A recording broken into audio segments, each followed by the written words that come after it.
Hi friends, कालचा video तुम्ही बघितलाच असन। कालच्या व्हिडिओमध्ये मी तुम्हाला दाखवलं आमच्या बाल्कनीमधून किती पाणी आलं होतं आणि पूर्ण बाहेरच्या रूम मध्ये पाणी झालं होतं, किचन मध्ये पाणी आलं होतं। आणि नेमकं काय झालं होतं ना, आम्ही पूर्ण धान्य त्यानंतर आपले कांदे लसूण सगळं काही त्या बाल्कनीमध्ये होतं आणि पूर्ण भिजलं ते पाण्याने। आता आज मला तोच काम पूर्ण आहे की ते पूर्ण आवरायचं आहे। आता कालच बाल्कनी वगैरे धुतली आणि इथं मी आता कांदे तर निवडले, अजून लसणाची पूर्ण एक पाटी निवडायची बाकी आहे आणि त्यानंतर धान्य तर सोडूनच पाहिलेलं नाहीये। बाहेर पाऊस पण चालू आहे, धान्य कुठे सुकायला घालून ती सगळ्यात मोठी गोष्ट आहे, कारण की बाल्कनीमध्ये पण पाणी येतं, तिकडच्या बाल्कनीमध्ये तर पाणी येतच येतं, इकडच्या मोठ्या बाल्कनीमध्ये पण पाणी येतं आणि धान्य एवढं काही नाहीये, थोडंसं धान्य आहे पण मग तेच घालायचा प्रॉब्लेम आहे। तर तुम्हाला दाखवते किती आहे। हे बघा, हे कांदे निवडून काढले मी। कांदे काही माझ्याकडे जास्त नव्हते राहिले, थोडेसेच आहे आणि हा लसूण आहे, हा मला निवडून काढायचा आहे एवढा। तर हे थोडेसे कांदे जे खराब झाले आणि ह्या पाटीमध्ये होते त्यातले तसे पण कांदे खराबच व्हायला लागले होते, तर बऱ्यापैकी आवरून झालंय। आता लसूण एवढा निवडायचा आहे, म्हटलं आता त्याच्या डायरेक्ट अशा पाकळ्याच काढून ठेवूयात आपण। तर याला निवडायला मला बराच वेळ जाईल आणि त्यानंतर मग दुसरं दाखवते तुम्हाला। एवढं धान्य आहे माझं, त्यामध्ये बाजरी, यामध्ये ज्वारी आहे, यामध्ये बाजरी आहे आणि एवढी आहे गोणी ती गव्हाची आहे। पण आता हे सुकायला कुठे घालू ना, तीच मोठा प्रश्न आहे माझ्या पुढं, कारण की ह्या बाल्कनीमध्ये आहे बरं का थोडीशी जागा, पण इथं पण कुंड्यांचं पाणी आलंय। तर इथं पण हे बघा पाणी आलंय थोडंफार कुंड्यांचं आणि इकडं पण पाऊस चालू आहे। रोज काही श्राव एवढी झोपत नाही, पण आज जरा जास्तच मनावर घेतलंय तिने झोपायचं आणि त्यामुळे पण म्हटलं चला आता काम आवरून घेऊयात आपलं। आता हा लसूण वगैरे सोलून घेते, त्यानंतर धान्याचं बघते काय करायचं आणि त्यानंतर मग बाकीचे पण भरपूर कामं आहेत ते पण आवरून घ्यायचे। तर बघूया आता काय काय कामं होत आहेत माझ्या आजच्या दिवसात। आपल्या युट्यूब चॅनलचे माझे 2000 तास कंप्लीट झाले। बऱ्याच दिवसापासून विचार चालू होता की तुमच्यासोबत शेअर करावं, पण काही टाइमच भेटत नव्हता। म्हटलं आता चला लसूण तर निवडतेच आहे, तर त्यासोबत मग तुमच्यासोबत पण गप्पा मारूयात थोड्याशा, तुम्हाला पण सांगावं की मी 2000 तास कसे कंप्लीट केले। तर युट्यूब चॅनल आपण म्हणतो तितका पण सोपा नाहीये। मी चालू केला तेव्हा असेच 1-2 जणांचे ब्लॉग बघायचे, मी कंटिन्यू ब्लॉग बघायचे आणि मग त्यांनीच एकदा दोनदा सांगितलं की आम्ही पैसे कमवतो किंवा आमचं पेमेंट आलं असं तसं। मग ते ऐकून मग मला पण वाटलं की अरे यांचं पेमेंट येतं आणि मी त्यांचे ब्लॉग ना खूप बारकाईने बघितले, काय दाखवता येते तर त्यांची रोजची रेग्युलर लाईफ दाखवायच्या। समजा भांडी आहे, धुणं आहे, स्वयंपाक आहे किंवा आयुष्यामध्ये त्यांच्या ज्या काही नवीन घडामोडी होतील, समजा रोजचं जे रुटीन आहे त्याच दाखवायच्या आणि ते बघायला पण छान वाटायचं। किंवा मग त्यांचे जे एक्सपिरियन्स आहे दिवसभरात त्यांच्या आयुष्यात काय काय झालं, मागच्या गोष्टी पुढच्या गोष्टी त्या शेअर करायच्या। तर म्हटलं चला आपण पण आपल्या आयुष्यामधलं थोडंफार शेअर करूया। आणि याआधी पण मला खूप वाटायचं की असं काहीतरी पाहिजे। जेव्हापासून माझी शौक झाली ना तेव्हापासून मला जास्त वाटायला लागलं होतं की तिची प्रत्येक गोष्ट मला जपून ठेवायची, प्रत्येक मोमेंट जपून ठेवायची आहे। असं काहीतरी पाहिजे जी 24 तास रेकॉर्ड करेल, तिची नवीन जी गोष्ट शिकल ती हळूहळू बोलल चालल, त्यानंतर नवीन नवीन गोष्टी शिकल, आम्हाला काय म्हणल तर ते सगळं रेकॉर्ड करून ठेवायचं। असं काहीतरी पाहिजे होतं ना आयुष्यामध्ये, असं मला कायम वाटायचं। आणि अचानक मला ना हे ब्लॉगिंग क्लिक झाली की अरे यार ब्लॉगिंगने पण या गोष्टी आपण करू शकतो आणि हे व्हिडिओ आपण शेअर करू शकतो किंवा सेव्ह करून ठेवू शकतो। तसं तर मोबाईल मध्ये आपण डायरेक्ट सेव्ह केलं ना तर पहिली गोष्ट तर आपली मेमरी फुल होती, कारण की आपण 4 दिवसाच्या वर जास्त रेकॉर्ड करू शकत नाही। आणि ब्लॉगचं कसं आहे की तुम्ही एकदा शूट करा, त्याच्यानंतर अपलोड करून द्या आणि मग डिलीट पण करू शकता आणि आपलं जे आहे सोशल मीडियावर ते राहून जातं। म्हणून मग मी चला म्हटलं निर्णय घेतला की आपण ब्लॉगिंग करूया। तसं तर मी श्रावचं एक अकाउंट ऑलरेडी इन्स्टावरती ओपन केलेलं होतं श्राव म्हणून, पण त्यावरती मी फक्त रील टाकते, त्या पण अशा सॉंगच्या वगैरे जे असतात ना त्या रील टाकत असते। तर म्हटलं आता प्रॉपर ब्लॉग बनवूयात आपण। पहिले ना माझ्याकडे नार्झो 20 मोबाईल होता, तर मी त्यामध्ये चालू केलं होतं युट्यूब चॅनल। एक युट्यूब चॅनल चालू केलं प्राजक्ता वाचकर या नावाने, पण किती 30-35 सबस्क्रायबर आले होते। 0 पासूनचा प्रवास आता ज्यांनी युट्यूब चॅनल चालू करायचं आहे किंवा ज्यांनी केलंय त्यांना नक्कीच माहिती असेल की 0 पासून तर 1000 पर्यंत जो आपला प्रवास असतो ना तो किती अवघड असतो आणि तो करण्यामध्येच आपली नाकी नवी होऊन जाते।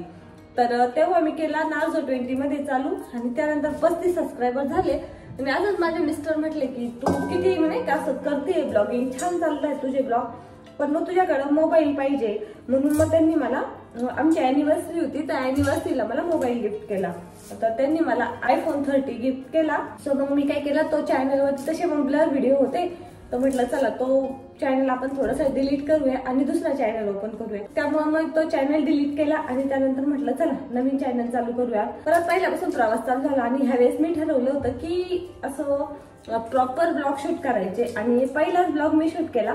पहिल्यांदा 8 दिवस तर कंटिन्यू घरावरून घेतलं की म्हटलं चला आता ब्लॉगिंग चालू करायची आपल्याला. पहिल्यांदा मला पहिल्या चॅनलचा अनुभव होता की ह्या चॅनल चालू केल्यानंतर मला ब्लॉग शूट करणं, एडिट करणं यामध्ये पूर्ण दिवस जातो, मला अजिबात टाइम भेटत नाही. तर ह्यावेळेस मी ठरवलं होतं की पूर्ण घर क्लीन करायचं. मला त्यांनी जवळजवळ 1 तारखेला मोबाईल घेऊन दिला होता, पण त्यानंतर मी जवळजवळ 10 तारखेपर्यंत कंटिन्यू घर आपलं साफ करत होते. सगळं घर वगैरे क्लीन करून ठेवलं, वरपासून धुतलं. म्हटलं की आपल्याला छान छान ब्लॉग शूट करायचे आहेत तर आपण मग सगळं आवरून घेऊयात आणि त्यानंतर मग आपल्याला युट्यूबला टाइम देता येईल या हिशोबाने मी चालू केलं. त्यानंतर सगळं घर वगैरे आवरलं आणि असं असतं तो 1 वर्षाचा क्रायटेरिया की हे 1 वर्ष तर ते 1 वर्ष काउंट होतं युट्यूबमध्ये आपलं वॉच टाइमसाठी किंवा मग सबस्क्रायबरसाठी. तर मग मी एक्झॅक्टली 10 तारखेला युट्यूब चॅनल चालू केलं आणि त्याच्या आदल्या दिवशी मी एक ब्लॉग एडिट करून ठेवला होता. तर मी पहिला ब्लॉग शूट केला होता का माय फर्स्ट ब्लॉग म्हणून, आणि त्यामध्ये काय सांगावं म्हणून मी थोडा इंट्रो दिला माझा आणि त्यानंतर मी माझं होम टूर दिलं होतं. आता हे रेंटचं घर आहे त्याचंच होम टूर दिलं होतं, पण तो व्हिडिओ छान चालला. किती 1000च्या पुढे व्ह्यूज गेले त्याला एका दिवसामध्ये. तर मग मला छान वाटलं कारण की मी पहिला युट्यूब चॅनल चालू केला होता ना, त्याचे व्ह्यूज मला गेले होते फक्त 20 का 25 व्ह्यूज गेले होते. तर म्हटलं चला छान सुरुवात झाली आपली, 1000 व्ह्यूज गेले. तर त्यानंतर मग मी तो एक दुसरा व्हिडिओ अपलोड केला. आता लगेच तुम्ही तो व्हिडिओ बघायला जाऊ नका, आधी हा व्हिडिओ बघा आणि त्यानंतर मग तो व्हिडिओ बघायला जा. तो झाला. त्यानंतर मग दुसऱ्या दिवशी आम्ही असंच फिरायला गेलो होतो बाहेर, तर तिथला व्हिडिओ थोडासा शूट केला आणि तो अपलोड केला. पण नवीन एडिटिंग जमत नव्हती तर तो माझा व्हर्टिकलने झाला. थोडंसं इम्प्रेशन डाऊन झाल्यासारखं झालं. मग 3rd व्हिडिओ होता तो किचन टूरचा होता. आता मी फर्स्ट व्हिडिओच्या दिवशीच एडिट केलेला, ते शूट केला होता. एडिट फक्त दुसऱ्या दिवशी केला आणि तो व्हिडिओ ना असंच टाकावं का नाही टाकावं, पण मी फक्त माझं किचन दाखवलं होतं. पूर्ण जेवढ्या किचनच्या रॅक, भांडी, हे ते सगळ्या गोष्टी दाखवल्या होत्या आणि तो व्हिडिओ इतका टॉपअप घेतला ना की तेव्हा तो 20,000, 25,000, 30,000 असं वाढत गेला. एकाच दिवशी नाही वाढला, पण त्याला हळूहळू व्ह्यूज येत गेले आणि अजून पण त्याला व्ह्यूज येतात. आता जवळजवळ तो 70च्या वरती गेलाय आणि त्याला एकदम छान व्ह्यूज चालू आहे. तर तो व्हिडिओ पाहून मला खरं मोटिवेशन भेटलं की 7 ते 8 मिनिटाचा व्हिडिओ आहे आणि त्याला जवळजवळ 70,000 व्ह्यूज गेले. तर मग म्हटलं चला आपण जो घेतलाय ना निर्णय तो एकदम योग्य आहे. आणि त्यानंतर मग मी ब्लॉग शूट करायला चालू केले. पण नवीन आपण जेव्हा ब्लॉगिंग शूट करतो तेव्हा 1-2 व्हिडिओ जरी व्हायरल गेले पण त्यानंतरचे व्हिडिओ काही एवढे जात नाही.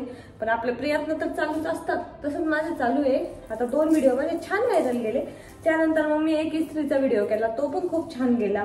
असं करत आता चालू आहे. त्यानंतर शॉर्ट व्हिडिओ बनवायला लागले मी. शॉर्ट व्हिडिओचं काही माझ्या डोक्यात नव्हतं, पण त्यानंतर काय झालं ना की शॉर्ट व्हिडिओ मी टाकायला लागले, 1-2 टाकले. त्याच्यानंतर मला असं समजलं की शॉर्ट व्हिडिओनी सबस्क्रायबर चांगले येतात, आपल्याला चांगले सबस्क्रायबर भेटतात.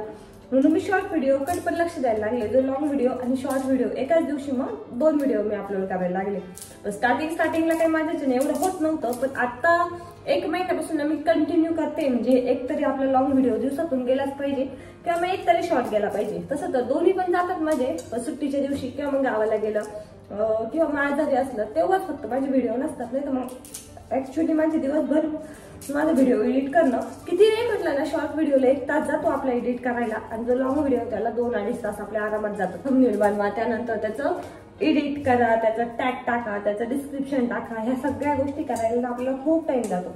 पण एवढं आहे की युट्यूबमध्ये होतं, जर तुम्ही प्रॉपर व्हिडिओ बनवले ना तुमचे व्हिडिओ पण व्हायरल होतात आणि जातात पण. तर असं करत ना माझा जो सांगितलं ना तुम्हाला 70,000 व्ह्यूज गेले होते, त्या व्हिडिओने जवळजवळ मला 1000 तास दिले होते. म्हणजे 1000 तास वॉच टाइम एका व्हिडिओने माझा कम्प्लीट केला. आणि त्यानंतर मग आतापर्यंत मी जे व्हिडिओ टाकले त्यांनी माझा 1000 तास कम्प्लीट केले. 6 मार्च 2025 साली चालू केलेला आहे समजा चॅनल. तर आता झाले असतील मे बी 6 महिने होत आले असं. तर माझे सबस्क्रायबर पण झाले, 750 सबस्क्रायबर झालेत आणि त्यानंतर वॉच टाइम 2000 झालाय. जर तुम्ही साथ दिली तर हे वॉच टाइम पण अजून माझा 2000 आहे तो कम्प्लीट होऊ शकतो आणि 1000 सबस्क्रायबर पण आपले ह्या वर्षी कम्प्लीट होऊ शकतात. आता टार्गेट तर आहे माझं की डिसेंबर पर्यंत आपले 2000 तास अजून कम्प्लीट व्हावेत आणि जे राहिलेले 250 सबस्क्रायबर आहेत ते पूर्ण व्हावेत. आता शेवटी तुमच्या मनावर आहे. तुम्ही जर मला सबस्क्राईब केलं किंवा माझे जर व्हिडिओ तुम्हाला आवडत असतील तरच बघत जा. पण जर आवडले आणि ते जर बघितले तर मग त्याचा फायदा मला पण होईल आणि नवीन नवीन गोष्टी तुम्हाला पण बघायला भेटतील माझ्या आयुष्यामधल्या. त्यात माझी श्राऊ ती म्हणजे मेन कॅरेक्टर आहे आणि ती इतकी गोड आहे ना, ती पण बघायला खूप जणांना आवडती. तर स्पेशल तिच्यासाठीच केलेलं आहे. माझं असं काही नाही की युट्यूबमधून मला खूप मोठं युट्यूबर बनायचं आहे, पण माझं एक छोटंसं स्वप्न आहे की जास्त काही नाही पण माझे लेकरू आता थोड्या दिवसात मोठं होईल आणि त्याने एखादी गोष्ट जन्माला मागितली तर माझ्याकडे तेवढे पैसे पाहिजे. हा माझे मिस्टर पण खूप चांगलं कमावतात, माझी घरची परिस्थिती पण खूप छान आहे, पण असतं ना की आपण 4 पैसे कमवले तर ते त्याची बरोबरी कुणीच करू शकत नाही. तसं माझं काहीच आहे की मला वाटतंय की मी पण 4 पैसे कमवावेत जेणेकरून माझ्या लेकराला मी 10 रुपयाचं चॉकलेट म्हणा किंवा 50 रुपयाची एखादी जी गोष्ट असेल ते घेऊन देऊ शकत. असे छोटे छोटे स्वप्न बघून मी युट्यूब चॅनल चालू केलेलं आहे. बघूयात आता किती साथ भेटतीये आणि कसं कसं ग्रो होतंय. त्यात मेन एडिटिंग असते आणि शूट असतो. आता त्यामध्ये माझ्याकडे घरामध्ये लाईटचा भरपूर प्रॉब्लेम येतो. 99% व्हिडिओ मी दिवसा शूट करत असते जेणेकरून मग आपला नॅचरल लाईट राहील आणि मला लाईटचा काही जास्त इश्यू होणार नाही. तसं तर आमच्या घरामध्ये लाईट बऱ्यापैकी येतो पण तरी असं संध्याकाळी आणि सकाळी काही एवढं लाईट येत नाही, तर मग तेव्हा थोडासा इश्यू होतो. तर घरामध्ये लाईट पण आहे आणि आता किचनमध्ये पण आम्ही या साईडला एक ट्यूब बसून घेतली त्यामुळे पण भरपूर लाईट पडतो. तर त्यातल्या त्यात माझ्या छोट्या मुलांच्या रेसिपीज ना त्या पण खूप आवडतात लोकांना. म्हणजे इन्स्टाला पण आपलं अकाउंट आहे, प्राजक्ता वाचकर याचं नावाने अकाउंट आहे, तिथं पण 2,500 फॉलोअर्स झालेत आपले. तर छान आवडतात लोकांना आपल्या शॉर्ट व्हिडिओ मध्ये ज्या रेसिपी टाकते मी त्या. तुमचे पण जर लहान मुलं असेल तर तुम्हाला पण त्याचा नक्कीच फायदा होईल. युट्यूब मध्ये खूप मोठी गोष्ट नाही आणि खूप छोट्या गोष्टी पण नाही. युट्यूब करणं म्हणजे आपल्याकडे एक्स्ट्रा टाइम पाहिजे. त्यानंतर आपली दुपारची झोप म्हणा किंवा मग संध्याकाळी कधी कधी 10-11 वाजतात मला व्हिडिओ एडिट करायला. जर माझं टार्गेट असलं की शॉर्ट व्हिडिओ मी एडिट केलेलं नाहीये तर तो शॉर्ट व्हिडिओ एडिट करायला मला 12 वाजतात रात्रीचे, तरीही मी तो अपलोड करते किंवा मी तो एडिट करते. तर ह्या सगळ्या गोष्टी आहे आपल्याला खूप टाइम लागतो. नवीन नवीन आहे म्हणून पण मला शिकायला किंवा मग समजायला अजून थोडासा टाइम जाईल. पहिल्यांदा तर मला माहित नव्हतं की भाई फक्त असं डायरेक्ट शूट करतात किंवा काय. मी पहिल्यांदा व्हॉइस ओव्हर करायचे. पहिले माझे बरेचसे व्हिडिओ आहेत ना 99% व्हिडिओ मी नॉनस्टॉप व्हॉइस ओव्हर करायची. माझं असं एकदा चालू झालं की समजा मध्ये थोडंसं बंद झालोय आपण बोलताना आणि मग स्किप झालंय तर मी परत तेवढा व्हिडिओ परत एडिट करायचे आणि बोलायचे नॉनस्टॉप. 8 मिनिटाचा व्हिडिओ असो 10 मिनिटाचा व्हिडिओ असो. आणि नंतर मग मला थोडंसं टेन्शन यायला लागलं होतं. पण त्यानंतर मी बऱ्याच लोकांचे ब्लॉग बघितले. त्यानंतर समजलं की तुम्ही नॉर्मली पण बोलू शकता आपल्या घरामध्ये जसं बोलतात तसे. आणि नॅचरल व्हॉइस जो असतो ना तो जास्त आवडतो आपल्या व्हॉइस ओव्हरपेक्षा समोरच्याला. म्हणून म्हटलं चला आपल्या नॅचरल व्हॉइस पण तुमच्यासोबत शेअर होईल आणि त्या व्हॉइसमध्ये व्हिडिओ चांगले व्हायरल जातात. ती गोष्ट आहे. दुसरी गोष्ट संध्याकाळच्या टायमिंगला जर टाकली तुम्ही 9:30-10च्या टायमिंगला तेव्हा पण व्हिडिओ आपले छान चालतात. नाहीतर मग दुपारी 1-2च्या दरम्यान आपले व्हिडिओ छान चालतात. आणि संध्याकाळी 5:30 ते 6च्या दरम्यान एक मस्त व्हिडिओ आपण जर अपलोड केले तर व्ह्यूज आपले छान येतात. तर या पद्धतीने प्रयत्न चालू आहे. आणि काही जणांचं खूप छान लक 2 महिन्यामध्ये 4 महिन्यामध्ये त्यांचं चॅनल मॉनिटाईज होऊन जातं. आता आपलं लक एवढं तर नाहीये पण हो आपण आपलं लक बनवू शकतो. आपण करू शकतो. आपण जर ठरवलं ना तर करू शकतो. आता आपल्यापेक्षा पण बरेचसे जण असं आहेत की त्यांच्याकडे काहीच नाही तरी पण त्यांचं युट्यूब चॅनल आहे किंवा ते करू शकताय. ऑडियन्सला फक्त काय पाहिजे असतं की तुम्ही नॅचरल राहा आणि नॅचरल जे आहे ते दाखवा. आता माझा पण तोच प्रयत्न आहे. आता छोट्या मोठ्या गोष्टी माझ्याकडून पण चुकतात ते अजून काही प्रॉपर येत नाहीये पण थोडं हळूहळू शिकते. ब्लॉगिंग शिकते, त्यानंतर डिस्क्रिप्शन कसं टाकायचं ते शिकते, त्यानंतर मेन म्हणजे थंबनेल कसं बनवायचं. अट्रॅक्टिव्ह थंबनेल असेल तरच आपला व्हिडिओ ओपन केला जातो. सो अट्रॅक्टिव्ह थंबनेल कसं बनवायचं हे गोष्टी शिकते. आणि बऱ्याचशा व्हिडिओमध्ये बघितलं की लाईव्ह घ्या तुम्ही, लाईव्हनी पण फरक पडतो. पण एक्झॅक्टली लाईव्ह आपले जर 1000 फॉलोअर्सच्या आत असले तर लाईव्हला जास्त कोणी ऍड होत नाही आणि झाले तरी पण 4-2 लोक त्यांचे काही एवढ्या कमेंट्स नसतात की आपण त्यांना रिप्लाय देऊ शकतो किंवा मग अशा आपले व्हिडिओ खाली कमेंट्स असतात त्यांच्या ऑलरेडी मी तर तिथंच रिप्लाय देत असते. तर असे प्रॉपर लाईव्ह मध्ये काही आपण सांगू शकत नाही. एखादी गोष्ट किंवा बिझनेस असला तुमचा तर ते तुम्ही नक्की युट्यूब चॅनलच्या लाईव्हला सांगू शकता. जे आपली रेग्युलर लाईफ आहे त्यामध्ये आपण काही सांगू शकत नाही.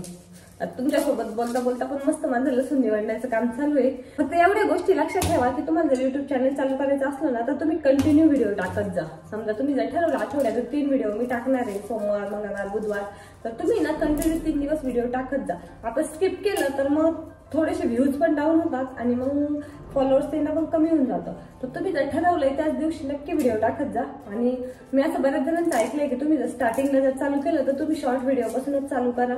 शॉर्ट व्हिडिओ जास्त टाकत जा जेणेकरून मग सबस्क्रायबर वाढतात. एकदा सबस्क्रायबर बेस जर तुमचा वाढला, लोकांना तुमचे शॉर्ट व्हिडिओ जर आवडायला लागले तर मग ते तुमच्या आपोआप लॉंग व्हिडिओ पण बघतात.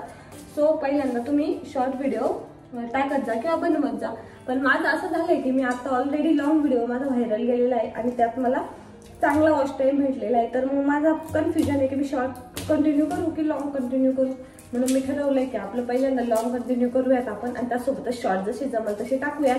तुम्हाला पण माझी आयडिया जर आवडली असेल तर नक्की तुम्ही पण माझ्या चॅनलला फॉलो करू शकता आणि माझी आयडिया पण कॉपी करू शकता. या पद्धतीने तुम्ही पण तुमचा चॅनल ग्रो करू शकता. आणि युट्यूबर बनणं काही खूप मोठी गोष्ट नाही, फक्त तुम्ही रोजची जी लाईफ आहे ना तीच दाखवा आणि प्रॉपर व्हिडिओ एडिट करा, त्यानंतर प्रॉपर थंबनेल बनवा. तुमचे पण व्हिडिओ व्हायरल होतील आणि छान चालतं युट्यूब चॅनल. जर एकदा ग्रो झालं ना तर खरंच त्यामध्ये पैसा आहे आणि खूप छान पेमेंट पण भेटतं, नवीन नवीन गोष्टी पण भेटतात. आणि मेन म्हणजे आपण थोडंसं बिझी असतो आपल्या लाईफमध्ये, पण असं काहीच न केल्यापेक्षा काहीतरी करतोय आपण ह्या गोष्टीचं जास्त महत्व असतं. जरी आपल्याला काही भेटलं नाही भेटलं तरी पण एवढं काय नाही की आपण निदान प्रयत्न तरी केलेले आहेत, त्या गोष्टीला प्रयत्नच नाही केले आणि आम्ही काहीच करू नाही शकत असं म्हणणं पण चुकीचं आहे. आता ज्या हाऊसवाईफ आहेत ज्या काहीच करू शकत नाही, माझ्यासारख्या समजा घरात आहेत, एक छोटं बाळ आहे त्याला सोडून बाहेर जॉबला नाही जाऊ शकत, शिकलेले असून पण जॉब नाही करू शकत, किंवा मग सासू सासरी सोबत नाही त्यामुळे पण घराच्या बाहेर नाही पडू शकत, त्यासाठी युट्यूब चॅनल बेस्ट आहे असं मला तरी वाटतं. तुम्ही एकदा आहे ना ते उर्मिला निंबाळकर म्हणून मराठी ऍक्टर, तुम्ही तो बऱ्याच व्हिडिओमध्ये बघितला असेल, किंवा मग त्याचे दिया और बाती सिरियल होती, त्या सिरियल मध्ये पण होती ती, तिथं पण तुम्ही जाऊन बघू शकता. तिचं ना युट्यूब चॅनल इतकं सुंदर सांगते ना ती, पूर्ण मोटिवेट होऊन जातं माणूस प्रत्येक गोष्टीमध्ये. साधं तुम्ही गृहिणी असाल, तुम्हाला युट्यूब चॅनल चालू पण नसेल करायचं ना, तरी पण ती जे बोलते ना त्या गोष्टी आपल्या मनाला लागतात आणि खूप छान बोलते ती. तुम्हाला जर ऐकायचं असलं ना नक्की एकदा ऐका. जर युट्यूब चॅनल चालू करायचा असला, विचार करत असला तर लगेच करा, कारण की एक एक दिवस महत्वाचा आहे आपल्या आयुष्यातला. एक दिवस लवकर होईल तर एक दिवस लवकर सक्सेस भेटेल तुम्हाला. नक्की करा, चांगलं असतं आणि कंटिन्यू करा. तुम्हाला जर काही क्वेश्चन असले तर नक्की मला कमेंट करून विचारा, मी तुमच्या प्रत्येक क्वेश्चनचं आन्सर द्यायला तयार आहे. आणि त्यानंतर तुम्हाला जर माझे ब्लॉग आवडला असेल हा किंवा मग येणारे फ्युचर मधले ब्लॉग जर तुम्हाला तर आवडतीलच, त्यासाठी तुम्ही नक्की मला सबस्क्राईब करून देऊ शकता. त्यानंतर दुसरी गोष्ट अशी, आता दिवाळी येते, त्यानंतर मेन म्हणजे माझ्या बाळाचा बर्थडे येतोय, आता 2 वर्षाची होईल ती, तर त्याचे पण छान छान ब्लॉग आपल्या चॅनलवरती अपलोड होणार आहे. तर सगळे ब्लॉग बघायला विसरू नका. आता भरपूर साऱ्या गप्पा झाल्या, बाकीचे तुमचे जे काही क्वेश्चन असेल ते मला कमेंटमध्ये सांगा, म्हणजे मी तुम्हाला रिप्लाय देईल. तुमच्यासोबत बोलता मला बराचसा लसूण सोलून झालेला आहे, एवढा लसूण तुमच्यासोबत बोलता बोलता छान निवडून झालाय माझा, आणि आता एवढा निवडायचा आहे. आता चला हा व्हिडिओ मी इथं संपवते. तुम्हाला जर व्हिडिओ आवडला असेल तर लाईक करा आणि नवीन असेल तर आपल्या चॅनलला सबस्क्राईब करा. मी आता माझं काम आवरून घेते आणि तुम्हाला उद्याच्या ब्लॉग मध्ये भेटते. चलो बाय.